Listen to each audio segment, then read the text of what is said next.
I ngasi video se akhoi business ka mari laina na hai tar ko haidi engon dem hang ko yaw ko haidi ai client ada i pot lobo ko pami gumba haidi pot Sitnaba ke to boya ga te ge kai na hang ko do ritual de te manifestation ke ka do na side am da le ge ko si sina khoi na thamba ya ba pot hai tar ko ai gi dukan gi pakshi na traga ai gi locker da kai da thamna ba pot che khetang hai tar ko ado se da ahum katang ni ko ina ngasi sum share talk to she ma'am da ado quite first haidi bailiff se haidi ko sengna haidi bailiff ta dum success hoibu yaung na rang gani ko haidi koina keno manifestation to bo oiro na tra keno to bo oiro ko ado sida hamba to ko ai hapetang kai kamai sina ga dam no haidi harake ko pot ani ahum katang ni ko sida ina use tok doisa haidi tips ahum hai tare ko makhal ahum nai toroga ado ahamba mana se lore ko ahamba mana se da koini igadab se kai no hai kan se da ko ananda side se debut ko maning side ta nataba sida ado igadaba se shri mane igadaba SHREEM ko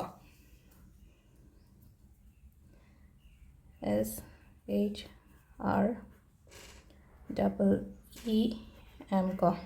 sise red color ni ibu ko red color ibe sindur na su ibe khoi gi like kat pagi sindur gumba lai no ko adum batuna hari kitang keno taro ka aduna ibira ga di amoy ne am phare ko ado sindur lai tabo raga na hadi red machu gi sketch pen gumba marker gumba ni ibira ga shigi shrim che kadai da thamgadam no hai kan sida ai gi dukan gi pakshi du thamo ba hadi pot yo laga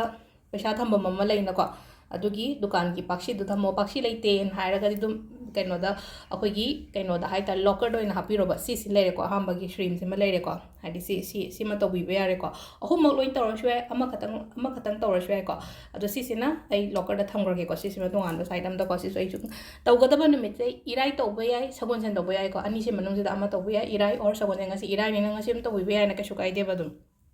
si ma lere aduga amana mathang sina kai no hai kan se da ko akoina sida I ga da ba se number is ko hamba da ko 520741 ko sisina akoi ki money magnet ki angel number le ko aduga switch word amaga is ko switch word se kai no hai matam da win fall ai char ke ko bajana nakshalaga Sileko 52071 aduga switch word chena windfall ko adu si kamai to godam na haide paisa ma lawar se ko haidi patara chapi ogera kam chapi ogera kitang keno to ma lawar se ba aduga sigi paisa se da asagi aina switch word ka angel number ga iri se haptan bire na ko aduga akhoi gi kauta macha gumba hai tare ko Kauta macha oigera chapu macha oigera likli gi jar macha oigera ka shukai de ko araiba ma hai tare ko leba ki chapu macha du sina ba yai ko adu sida kamai de ching se lawrani na khoina so gumba jar se dum thokpani ko haide ahum mari gi set dai thokpani ida haptan bi rase ko khoina sigi pot se phumjal loga si thamgadab sina kadai da thamgada chakhum da thamgada ba si sina chakhum da khetang ko haidi khara kachin gum amada thambi ko si pot simaga adum le jasan adum si se haidi cheng se heyeng ko haidi ke shupudi tawre ko haidi cheng se sum ten chang bana tra ke no taw ba yawra ga din me da phaba gum ba yeng aga sindok pe ba ko ado haidi dum chahi mu kai mu kem ta tawre ko si se ma thambi be ai ko ai gi business kai da grow lai na bani ko haidi client gum ba kai gum attract taw na ba nga ta ni ko si mam se sima le re ko aduga amana business card hires ne ko da dum aina business card macha ma seme ko sida sigi business card se akoina sugumba kaino amada hai tare ko business card se chawra ga di adu thupcha laga to bo sai ko haide hapetang thupcha laga aina sida su dum same kaino amada hai tare ko jar macha amada hai sine ko sidi kaino to leire ko sida hai ra seba sida pot aina hapani na ko hapaga mathak sida kai to gadam no ha matam sida hani hajan ba ai tare ko hi se ko natraga haidi business card leite na khala se ba business card leite na khalla ga di kai to ba akoina che macha ma khatang lawre na ko che macha ama heta hai tare ko che pikwa ma lobi re na khala se example ni ko som ai side chicken tissue paper ina lawre se da imnak ta le ba da tissue paper le haidi ai gi business ma ming se kai no hai matam sa haidi hai ra se ne ko athoi bi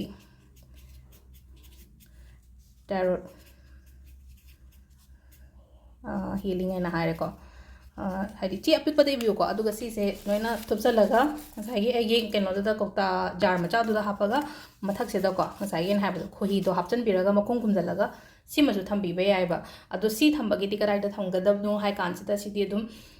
ꯀꯩꯅꯣ ꯍꯥꯏꯗꯤ ꯆꯥꯛꯈꯨꯝꯗ ꯊꯝꯗ ꯌꯥꯗꯦ ꯍꯥꯏꯕ ꯂꯩꯇꯦꯀꯣ ꯎꯄꯨ ꯃꯊꯛꯀꯨꯝꯕ ꯀꯩꯒꯨꯝꯕ ꯑꯩꯒꯤ ꯔꯨꯝꯒꯤ ꯀꯩꯒꯤ ꯑꯗꯨꯃꯥꯏꯅ ꯇꯧꯔꯒ ꯊꯝꯕꯤꯌꯨꯀꯣ ꯍꯥꯏꯗꯤ ꯂꯣꯀꯔꯗ ꯊꯝꯂꯁꯨ ꯌꯥꯏ ꯁꯤꯃꯗꯤ ꯎꯄꯨ ꯃꯊꯛꯀꯨꯝꯕ ꯀꯩꯒꯨꯝꯕ ꯍꯥꯏꯗꯤ ꯂꯣꯀꯔꯗ ꯊꯝꯕ ꯃꯇꯝꯗ ꯉꯁꯥꯏꯒꯤ ꯀꯩꯅꯣ ꯑꯣꯏꯕꯅꯤꯅ ꯈꯤꯇꯪ ꯇꯨꯕ ꯈꯣꯠꯄ ꯇꯧꯔꯒ ꯑꯅꯤꯗꯣ ꯍꯩꯗꯣꯛꯑꯒ ꯏꯇꯩ ꯇꯩꯗꯣꯏ ꯁꯨꯔꯛꯄꯨꯗꯤ ꯑꯗꯨꯝ ꯑꯋꯥꯡꯕ ꯖꯒꯥ ꯑꯃꯗꯀꯣ ꯍꯥꯏꯗꯤ ꯇꯧꯔ ꯀꯥꯎꯊꯣꯛꯄꯤꯈꯣꯕ ꯁꯤꯒꯤ ꯄꯣꯠꯁꯦ ꯑꯗꯣ ꯁꯤꯒꯤ ꯑꯍꯨꯝꯁꯦ ꯍꯥꯏꯐꯦꯠꯇꯪ ꯇꯧꯔꯒ ꯌꯦꯡꯕꯤꯌꯨꯀꯣ ꯍꯥꯏꯗꯤ ꯗꯨꯀꯥꯟ ꯉꯁꯥꯏꯒꯤ ꯍꯥꯏꯗꯤ ꯗꯨꯀꯥꯟ ꯄꯣꯠ ꯁꯤꯠꯅꯕ ꯍꯥꯏꯕꯗ ꯗꯨꯀꯥꯟ ꯑꯣꯏꯔꯣ ꯍꯣꯇꯦꯜ ꯑꯣꯏꯔꯣ ꯅꯠꯇ꯭ꯔꯒ ꯑꯇꯣꯞꯄ ꯕꯤꯖꯤꯅꯦꯁ ꯇꯧꯕ ꯍꯥꯏꯗꯤ ꯏꯁꯥꯒꯤ ꯑꯣꯏꯅ ꯍꯥꯏꯗꯤ ꯑꯦꯟꯇꯔꯄ꯭ꯔꯥꯏꯖꯦꯁꯀꯨꯝꯕ ꯇꯧꯕ ꯈꯣꯠꯄ ꯑꯗꯨꯝꯕꯁꯨ ꯂꯣꯏꯅ ꯇꯧ ꯌꯥꯏꯀꯣ ꯑꯗꯣ ꯉꯁꯥꯏꯅ ꯍꯥꯏꯕꯗꯣ ꯚꯤꯖꯤꯇꯤꯡ ꯀꯥꯔꯗ ꯂꯩꯇꯦꯅ ꯍꯥꯏꯔꯒꯗꯤ ꯀꯩ ꯇꯧꯕ ꯌꯥꯏ ꯑꯩꯒꯤ ꯕꯤꯖꯤꯅꯦꯁ ꯃꯃꯤꯡꯀꯣ ꯑꯩꯒꯤ ꯕꯤꯖꯤꯅꯦꯁ ꯃꯃꯤꯡꯁꯨ ꯂꯩꯇ꯭ꯔꯦꯅ ꯈꯜꯂꯁꯦꯕ ꯑꯩꯒꯤ ꯃꯤꯡꯗꯣ ꯑꯗꯨꯝ ꯍꯥꯞꯄꯒ ꯇꯧꯋꯣꯕ ꯁꯤꯁꯦꯀꯣ ꯑꯗꯣ ꯇꯧꯒꯗꯕ ꯅꯨꯃꯤꯠꯁꯦ ꯏꯔꯥꯏ ꯇꯧꯕ ꯌꯥꯏ ꯁꯒꯣꯜꯁꯦꯟ ꯇꯧꯕ ꯌꯥꯏꯀꯣ ꯑꯗꯣ ꯁꯤꯗ ꯑꯩꯅ ꯎꯠꯂꯤꯕ ꯄꯣꯠ ꯃꯌꯥꯝꯁꯦ ꯍꯥꯏꯗꯤ ꯂꯩꯒꯗꯕ ꯑꯝꯇ ꯅꯠꯇꯦ ꯌꯨꯝꯗ ꯂꯣꯏꯅ ꯑꯦꯕꯥꯏꯂꯦꯕꯜ ꯑꯣꯏꯔꯝꯒꯅꯤꯀꯣ ꯑꯗꯣ ꯁꯤꯁꯤꯃꯁꯨ ꯄ꯭ꯔꯦꯛꯇꯤꯁ ꯇꯧꯔꯒ ꯌꯦꯡꯕꯤꯌꯨꯀꯣ ꯍꯥꯏꯗꯤ ꯀ꯭ꯂꯥꯏꯟ ꯑꯗꯨꯝ ꯂꯥꯛꯀꯅꯤꯀꯣ ꯀ꯭ꯂꯥꯏꯟ ꯑꯣꯏꯔꯣ ꯅꯠꯇ꯭ꯔꯒ ꯍꯥꯏꯗꯤ ꯁꯣꯝꯒꯤ ꯄꯣꯠ ꯌꯣꯜꯂꯤꯕ ꯈꯣꯠꯄꯗꯒꯤ ꯀꯁꯇꯃꯔ ꯑꯦꯇ꯭ꯔꯦꯛ ꯇꯧꯅꯕꯅꯤꯀꯣ ꯀꯁꯇꯃꯔ ꯑꯦꯇ꯭ꯔꯦꯛ ꯇꯧꯅꯕ ꯃꯅꯤ ꯐ꯭ꯂꯣꯗ ꯂꯥꯛꯅꯕꯒꯤꯗꯃꯛꯇꯀꯣ ꯑꯗꯣ ꯁꯤ ꯂꯩꯔꯦ ꯉꯁꯤ ꯚꯤꯗꯤꯑꯣꯁꯦ ꯊꯦꯡꯛ ꯌꯨ